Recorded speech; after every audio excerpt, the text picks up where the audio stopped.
आज परम पावन पुनीत पुण्यास्पद पूर्णिमा पर्व है,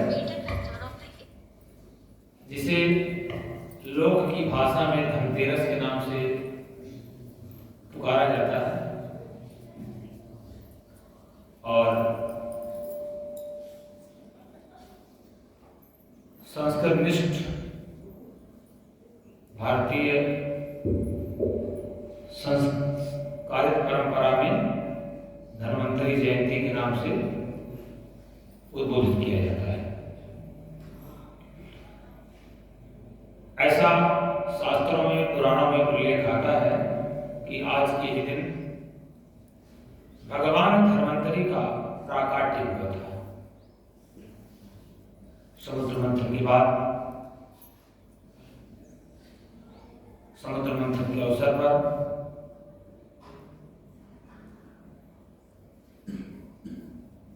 और शायद ये भी आपको पता हो या ना पता हो कि जो समुद्र मंथन के समय जो मथानी के लिए पर्वत का प्रयोग किया गया था, वो चित्रकूट के ही पर्वत का खंड था। इसका भी प्रमाण शास्त्रों में मिलता है।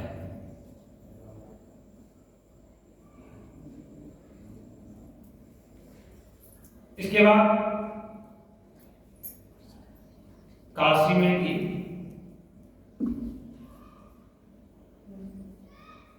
काशीराज देवदास भगवान धन्वंतरि ने जन्म लिया और उन्होंने अपने शब्दों में कहा कि मैं वही धन्वंतरि हूं जो प्राचीन काल में समुद्र मंथन से पैदा हुए थे।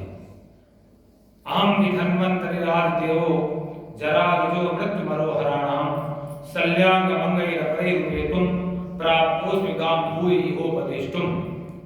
उन्होंने बड़ा स्पष्ट कहा कि मैं वही आदि धन्वंतरि हूं जो समुद्र मंथन से प्रकट हुए थे। मुझमें इतनी सामर्थ्य है कि मैं मृत्यु को भी हटा सकता हूं, मैं रोग को भी हटा सकता हूं और जरा यानी बुढ़ापे को भी दूर कर सकता हूं। जरा रुजो मृत्यु रोग हरण। मैंने इसके पहले देवताओं के साथ ये किया था। भगवान धन्वंतरि ने कहा कि मैंने ये प्रयोग देवताओं में किया था, तभी देवता लोग अमर कहलाए और बुढ़ापा से मुक्त कहलाए, रोग से मुक्त कहलाए।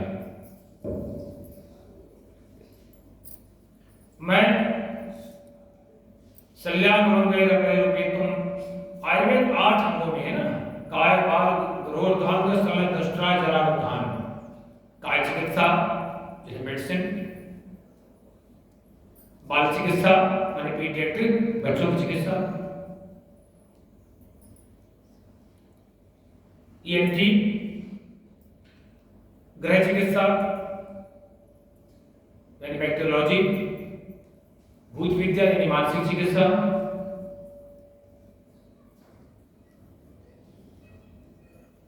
जरा यानी वृद्धावस्था की चिकित्सा, रसायन और वाजीकरण चिकित्सा, दुर्बलता की चिकित्सा। तो उन्होंने कहा कि और शल्याण चिकित्सा जो है, सालक की चिकित्सा, उसके अंतर्गत जैसे ईएनटी वगैरह, ईएनटी सालक उसी को कहते हैं। तो कहते हैं मैं पृथ्वी लोक में प्राप्त हो गां भूयोपदेष्टुम, मैं जो है फिर से इस पृथ्वी लोक में आया हूं इस आयुर्वेद का उपदेश करने के लिए। आज के दिन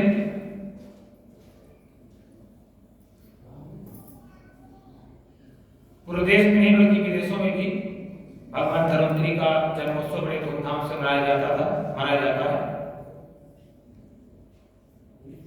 कुछ वर्षों के पहले तक हमें अपने यहाँ जल्दी से पूजा करके और कई जगहों पर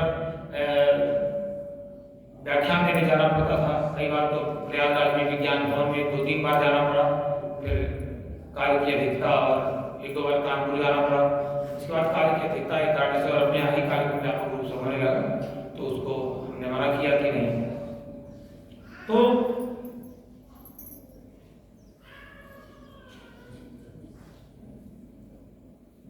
इसलिए इनको कहते हैं कि इन्होंने शल्य प्रधान, सर्जरी प्रधान आयुर्वेद का उपदेश किया। सर्जरी को आगे करके सर्जरी को अच्छी चिकित्सा बताई, श्रेष्ठ चिकित्सा बताई, प्रधान चिकित्सा बताई, महत्वपूर्ण चिकित्सा बताई। सर्जरी प्रधान चिकित्सा का इन्होंने व्याख्यान दिया, उस पर कार्य किया। तो धर्मंतरी इसीलिए कह रहे हैं धनु शल्यशास्त्रम अंतम पारम इर्यति गच्छति धर्मंतरी। धनु माने शल्यशास्त्र के में जो पारंगत हो, सर्जरी में जो पारंगत हो, धनु शल्यशास्त्रम अंतम पारम इर्यति गच्छति धर्मंतरी। जो सर्जरी में पारंगत हो उसको कहते हैं धर्मंतरी। और धर्म माने जंगल भी होता है, धर्म माने जंगल भी होता है। जो मानव के जंगलपन को, मानव प्रत्येक मानव पशु होता है ना, प्रत्येक मानव में पशु भी होता है, निवास करता है। तो प्रत्येक मानव से, मानव के अंदर जो व्याप्त पशु है, जंगल है, उसको निकाल करके और उसमें देवत्व का संचार करने में जो समर्थ है उनको भगवान धर्मंतरी कहते हैं। तो इन्होंने, मैंने कहा नहीं कि इन्होंने शल्य प्रधान आयुर्वेद का आविष्कार किया, उसका उद्बोधन किया, उसका प्रचार प्रसार किया। पहले उन्होंने गुरु शिष्य परंपरा से कुछ शिष्य तैयार किए, उनको बढ़ाया, फिर और आगे बढ़े, फिर और आगे बढ़े। एक इनकी बहुत बड़ी विशेषता है जो आज भी आज तक तो कोई खंडन नहीं कर पाया, निकाल पाया, कोई उसके आगे जा ही नहीं पाया, न कोई कभी कोई जा सकता भगवान धन्वंतरी की, इसलिए पूजनीय माने जाते हैं। स्वस्थ कौन है? तो जो स्वस्थ की परिभाषा इन्होंने सुश्रुत संहिता के सूत्र स्थान में किया है। इन्होंने 30वां अध्याय का श्लोक है 15वें का। तो समदोषा समाग्निश्च समधात मल क्रिया प्रसन्नात्मेन्द्रिय मना स्वस्थ इति विधीयते। इन्होंने जो स्वस्थ का परिभाषा आविष्कार करके दिया दुनिया में, आज तक उस जाए कोई जा नहीं पाया। पहले विश्व स्वास्थ्य जब लोग पढ़ते थे तो विश्व स्वास्थ्य संगठन ने कहा कि कोई व्यक्ति वही स्वस्थ है जो शारीरिक, और पहले इन्होंने कहा भाई कोई शारीरिक रूप से स्वस्थ है तो स्वस्थ है, लेकिन भगवान धर्मंतरी कहते थे नहीं, समदोषा जिसके बाद पित्त कफ तीनों संतुलित रहे, तीनों समत्व अवस्था में रहे, उसी का नाम योग है। समत्वम योग उच्यते, वही योग है। तो समदोषा अग्नियां जिसकी, जो डाइजेस्टिव फायर, इम्यूनिटी, देखिए इम्यूनिटी जिसकी सम रहे, आजकल जिसकी इम्यूनिटी बढ़ जाती है तो कहते हैं ऑटोइम्यून डिजीज हो गया। जिसकी इम्यूनिटी बढ़ जाती है, इम्यूनिटी ही हमको शरीर को रोगी बनाने लगती है, तो क्या कहते थे डॉक्टर, ऑटोइम्यून डिजीज हो गया। लेकिन सुश्रुत कहते हैं, भगवान धर्मंतरी का उपदेश है, वो कहते हैं नहीं, अग्नियां सम होनी चाहिए। धातुएं बॉडी के टिश्यूज, हालांकि मॉडर्न ने जो है धातु को टिश्यू कहा है, लेकिन वो सही ट्रांसलेशन नहीं है। धातुएं जो धारक तत्व, कौन धातु कहते हैं, रस है, रक्त है, मांस है, सब लोग जानते हैं। तो रस से लगा करके शुक्र पर्यंत, तो धातु भी साम्य अवस्था में सम रहे, यानी कि ब्लड बहुत ज्यादा बढ़ गया तो रोगी हो जाएगा, बहुत बिल्कुल घट गया, नहीं निर्माण कर रहा है तो रोगी हो जाएगा। तो समधातु मल क्रिया, हमारे शरीर में 3 मल बताए गए हैं ना, श्वेत मतलब पसीना, मूत्र और पुरी स्टूल। तो ये भी सम रहे, न ज्यादा रहे न कम रहे। इनकी जो क्रियाएं हैं, मल की जो क्रियाएं हैं, वो बराबर सम्यक होती रहे। और आगे इन्होंने क्या कहा, प्रसन्नात्मेन्द्रिय मना, व्यक्ति वही स्वस्थ माना जाता है जो आत्मा से, मन से और इंद्रियों से प्रसन्न हो। अब बताइए, शरीर से पूरे बॉडी में तमाम पैरामीटर चेक होते हैं पैथोलॉजी में, लेकिन कहता है भैया रोगी हूं, हमारे यहाँ बहुत आते हैं, सब जांचें मैंने करा ली है, मैं रोगी हूं। भैया तुम सुश्रुत कहता है कि मन से प्रसन्न आत्मेन्द्रिय मना, मन और इंद्रियों से जो स्वस्थ है, तो फिर इंद्रियों और मन से जो व्यक्ति स्वस्थ है, तो शारीरिक रूप से कोई अस्वस्थ भी हो तो भी गाड़ी चल जाती है, तो गाड़ी चल जाती है, अच्छी चल जाती है। मन, इंद्रियां और आत्मा, प्रसन्न आत्मेन्द्रिय मना। WHO ने पहले यहाँ तक खोज किया कोई व्यक्ति शरीर से स्वस्थ है, बाद में फिर रिसर्च निकाली भाई यहाँ तो मानसिक रोगी भी बहुत आते हैं, शरीर से व्यक्ति स्वस्थ है मन से बड़ा रोगी है। तो कहने नहीं WHO ने कहा नहीं हमारी शोध गलत थी, कहने शरीर और मन से दोनों व्यक्ति स्वस्थ होना चाहिए। फिर क्या कहा, बोले इतने से काम नहीं चलेगा। और देखा बोले कोई व्यक्ति सामाजिक रूप से स्वस्थ नहीं है। अब आप देख लीजिए समाज में जाकर के कोहराम मचा देता है, समाज में इस तरह गंदगी फैला देता है, ऐसे काम कर डालता है जिससे कोई दुनिया निंदा करना शुरू कर देती है, उसको तो थोड़ी माना जाएगा। तो कह नहीं वो व्यक्ति सामाजिक रूप से भी स्वस्थ होना चाहिए। समदोषा समाज निश्चय समधात्मक क्रिया प्रसन्नात् में नहीं माना स्वस्थ दिए थे। बोले WHO ने कि हमने गलती कर दी, हमने गलती कर दिया, सामाजिक रूप से भी स्वस्थ होना चाहिए। फिर कहने नहीं ये आत्मिक रूप से माने स्पिरिचुअली स्वस्थ होना चाहिए। WHO ने कहा हमारी खोज अपूर्ण है। बोले कि अभी व्यक्ति को आत्मिक रूप से स्वस्थ होना चाहिए स्पिरिचुअली। तो सुश्रुत पहले कह गए हैं भगवान धन्वंतरि ने सुश्रुत का उल्लेख बार बार इसलिए होता है कि भगवान धन्वंतरि के बहुत ही प्रिय और सबसे बुद्धिमान शिष्य थे सुश्रुत। तो जितना उन्होंने लेक्चर दिया उतना वो लिखते चले गए, वही आज जो है सुश्रुत संहिता के नाम से प्रचलित है। इसलिए उसको मूलतः वो उद्देश्य भगवान धन्वंतरि के ही कि उन्होंने लिखा है, जितना लेक्चर दिया उतना उन्होंने लिखा, इसलिए सुश्रुत का नाम आता है। तो कोई परिश्रम करता है उसी का नाम आगे बढ़ के आता है। तो सुश्रुत का ही नाम है, आज भी लोग नाम कहते हैं। तो WHO ने कहा कि नहीं अब हम चूक गए। अब तब जाकर के उन्होंने कंप्लीट हेल्थ की परिभाषा बनाई, कंप्लीट एकदम कि मानसिक शारीरिक सामाजिक आध्यात्मिक ऐन्द्रिक रूप से जो व्यक्ति स्वस्थ है वही व्यक्ति स्वस्थ होता है। हम लोग क्या देखते हैं, हम लोग मानसिक रूप से हम लोग दो तरह की व्यवस्थाएं हैं। एलोपैथ मॉडर्न मेडिकल साइंस होते कहते तुम मर जाओगे, अब तुम्हारा कुछ हो ही नहीं सकता जीवन, अब तुम कुछ तो जो साथ वाला है रोगी तो रोगी भी सारा मारा और जो साथ वाले वही मरे हाथ मरे हो जाते हैं। हम लोग कहते नहीं बहुत कुछ हो सकता है, बहुत अच्छा होता है, हो ही रहा है। आप लोग देखते हो, आप कितने रोगियों को देखते हो, आप अपने समाज देखते हो ना, कितने रोगी देखते हो जो कहते नहीं कुछ हो ही नहीं सकता तुम्हारा, अरे भाई कैसे नहीं हो सकता है, हो सकता है। आप उनको मानसिक सपोर्ट करिए, आप उनका आत्मिक रूप सपोर्ट करिए। भगवान धन्वंतरि ने यहां तक कहा कि उन्होंने बताया कि ध्रुवम तो वर्णे निष्ठम ब्राह्मणे तत्किलामलई रसायन तत्व जगते तत्वई वाले थे। उन्होंने उपदेश किया कि भैया जहां तक आप अभी एक और कोई ताकत है जिसको कहते हैं कॉस्मिक ऊर्जा, ब्रह्मांडीय ऊर्जा जिसको कहते हैं दवाइयों से ज्यादा उसमें ताकत है। तो उन्होंने कहा कि दवाइयां तो करिए, ये भगवान धन्वंतरि ने कहा कि दवाइयां तो करिए लेकिन उसकी ओर भी जाइए। ये भगवान धन्वंतरि उन्होंने कहा कि ध्रुवम तो मरणे निष्ठम, अगर मरण बिल्कुल व्यक्ति मरणासन हो रहा है, मरणासन भी है, उसमें भी चांस है, अगर आप इस तरह से करें ध्रुवम तो मरणे निष्ठम ब्राह्मणे कहते हैं तपस्वी ब्राह्मणों को बुलाइए, तपस्वी ब्राह्मणों को बुलाइए, ब्राह्मण निर्मल ब्राह्मणों को बुलाइए और उनसे जप करवाइए, आशीर्वाद दिलवाइए, तप करवाइए और उनकी सेवा करिए। लेकिन उस अवस्था में जो अनिष्ट लक्ष्य जो रोगी कुछ करने लायक रहो, ये रोगी को स्वयं घायल स्वयं करिए, आप स्वयं करिए। उस अवस्था में जब रोगी ना करे तो उसके लिए दूसरे लोग प्रार्थना करें, दूसरे लोग जप करें, दूसरे लोग तप करें, ये भी व्यवस्था दिया उन्होंने। और भगवान धन्वंतरि स्वयं भगवान के अवतार होते हुए भी आप समझ लीजिए बहुत महत्वपूर्ण बात, भगवान धन्वंतरि स्वयं भगवान के अवतार होते हुए भी उन्होंने भी कहा कि राम सबसे बड़े हैं। उन्होंने कहा कि बिना राम के तो कोई औषधि काम कर ही नहीं सकती, उन्होंने कह दिया। बताइए कह सकते किसी और कह सकते थे, बोले गणेश जी कह सकते और किसी को नहीं कहा, बोले राम के बिना तो औषधि। उन्होंने कहा महेंद्र राम कृष्णानाम ब्राह्मणानाम,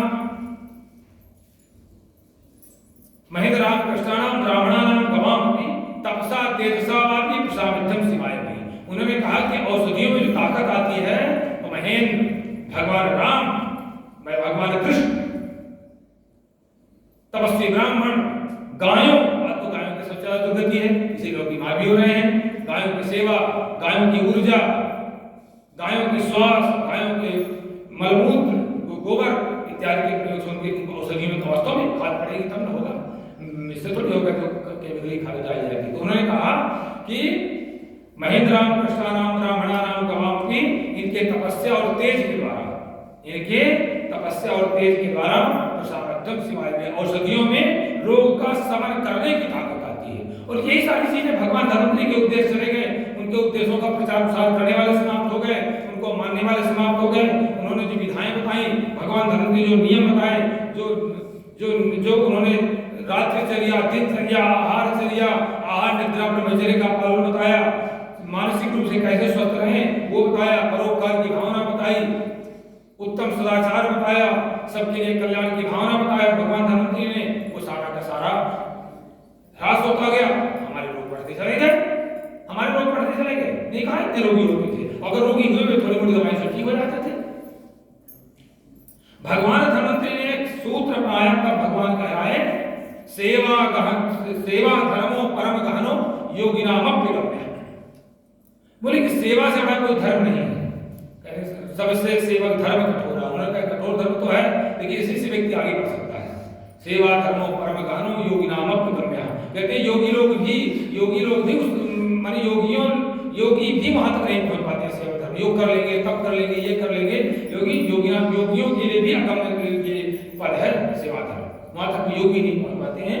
ये भगवान धन्वंतरि जो अपना पद पाया, जो अपना स्थान पाया, वो यहीं से पाया सेवा धर्म के द्वारा। तो विराम देते हैं। बोले भगवान धन्वंतरि की जय, बोले आयुष बिहारी भगवान राम की जय, आयुष बिहारी माँ सीता की जय, बोलिए आयुष सुंदरी माँ दुर्गा की जय, आयुष गोपाल कृष्ण की जय, संजीवनी गिरधारी हनुमान जी की जय।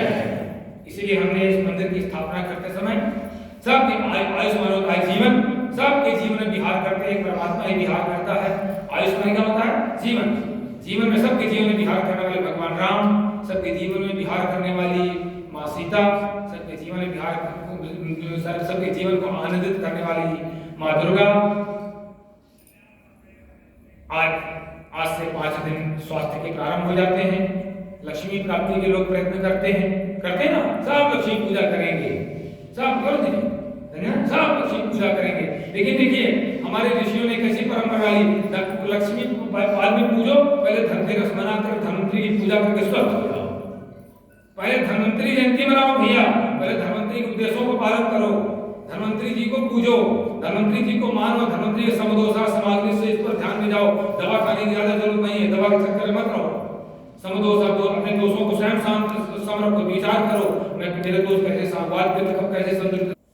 5 दिवसीय प्रारंभ हो जाता है ना। देखिए पहले आप आरोग्य की देवता की पूजा करिए, पहले आप धनतेरस मनाइए, तब जो है नरक चतुर्दशी आ जाएगी। कल नरक चतुर्दशी का इसका संबंध होता है, हमारे शरीर के नसनाड़ियों से पूरा संबंध है, हमारी नसनाड़ियां पूरा शुद्ध रहेंगी। तब जो हमारा शरीर जो अंधकार में शरीर है, गहन अंधकार में पड़ा हुआ, अमावस्या जैसे अंधकार में पड़ा हुआ है, वो प्रकाश के दीपक जलाने लगता है, तभी प्रकाश के दीपक नहीं जलाएगा। कोई बीमार पड़ा उसे थोड़ा दीपक जलता है भाई। पहले धनतेरस मनाइए, तब अपने शरीर की नसनाड़ियों को योग प्राणायाम से शुद्ध करिए, तब जाकर के आपका जो अंधकार का शरीर है वो प्रकाश के दीपक जलाने लगता है। तब फिर गोवर्धन आ जाता है ना, गोराम इंद्रियों का नाम है, गो माने सभी इंद्रियों को संतुलित रखिए, इंद्रियों को अपने बस में रखिए, इंद्रियों को बेलगाम मत छोड़िए, इंद्रियों के बल को बढ़ाइए, उनके बल को क्षीण मत करिए। उनका ज्यादा दुरुपयोग करेंगे, अतियोग करेंगे तो बल क्षीण हो जाएगा। उनके बल को बढ़ाइए, संतुलित रखिए। गोराम इंद्रियां है ना, हाँ, तभी आकर के अन्नकूट हो जाएगा। गोवर्धन के समय ही अन्नकूट होता, तभी आपको अन्न पचेगा। अन्न जो है कूट के जो आप भरते हैं शरीर में, तभी पचेगा। हाँ, और तभी जाकर के भी भैया दूध हो जाएगी ना। तो क्या है, नीति शतक में कहा ना, भ्राता मनः संयम है ना, भ्राता मनः संयम। जो मानसिक संयम है ना, वही सबसे बड़ा भाई है। मानसिक संयम ही तो, बिना इंद्रियों को बल बढ़ाए हुए मन हमारा संयमित नहीं रह सकता। जो मन चलेगा वही करेगा, जो मन चलेगा वही कराएगा उसे। तो इसलिए तभी जो है जाकर के भैया दूध होगी, जब हमारा मानसिक संतुलन सही रहेगा, तब जो है इतना संतुलन ठीक हो जाएगा। जानते हैं ना, जैसे ही इंद्रियां हमारी बलवान हो जाएंगी, तो बाहरी मन इंद्र जैसे देवता के आक्रमण को हम जो है ये कनिष्ठ का उंगली की तरह गोवर्धन धारण करके और हम उठा लेंगे, और हमारे ऊपर किसी तरह की वर्षा नहीं होगी। कोई नहीं इनको बहा सकता है। ये इसका लॉजिक है, ये इसका दर्शन है। हमारे भारत में समझने की जरूरत है, विचार करने की जरूरत है। पूजन करिए, इसके दर्शन को समझिए और इसी का प्रचार प्रसार करना चाहिए। बहुत ये 100% मानिए, बहुत सारी बीमारियां बहुत बिना दवाइयों की ठीक होती हैं, अपने खान पान से ठीक होती हैं, अपने संयम से, इंद्रियों के संयम से, मन के संयम से, संतुलित जीवन से ही व्यक्ति